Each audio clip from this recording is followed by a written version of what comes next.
मथुरेमधल्या वृंदावनमध्ये नौका विहाराच्या दरम्यान एक मोठा अपघात झालाय आणि नौका बुडाल्यामुळे 10 जणांचा बुडून मृत्यू झालाय। लुधियानावरून वृंदावन फिरण्यासाठी 30 जणांचा हा ग्रुप या ठिकाणी आला होता।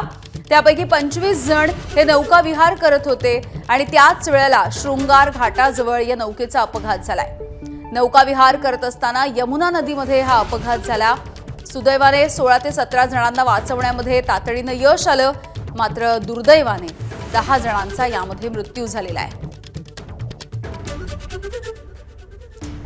मयुरी ओंबासे आमच्या प्रतिनिधी आपल्याला याविषयी माहिती देत आहेत। मयुरी, काय नेमकं घडलंय, कसा अपघात झालाय, बचाव कार्याविषयी नेमके काय अपडेट्स आहेत?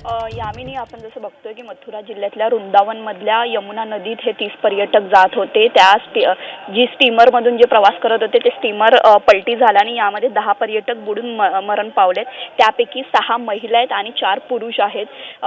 जहाजावरील सर्व पर्यटक पंजाबहून आले होते, यमुनामध्ये प्रवास करत होते। 2.5 किलोमीटर अंतरावर ती नाव गेली आणि मग केसी घाटावर हा सगळा जो अपघात आहे तो झाला, बाके बिहारी मंदिर पासून 2.5 किलोमीटरवर। आणि त्यानंतर सगळे पथक, शोधकार्य पथक, त्याच्यानंतर लष्कर, सगळे जे मदत कार्यासाठी आहेत त्या ठिकाणी आता पोहोचलेले आहेत। अजूनही काही प्रवासी आहेत जे सापडलेले नाही, त्यांचं शोधकार्य सुरू आहे आणि जखमींना रामकृष्ण मिशन रुग्णालयात काही जखमी देखील आहेत, त्यांना हलवण्यात आलेलं आहे।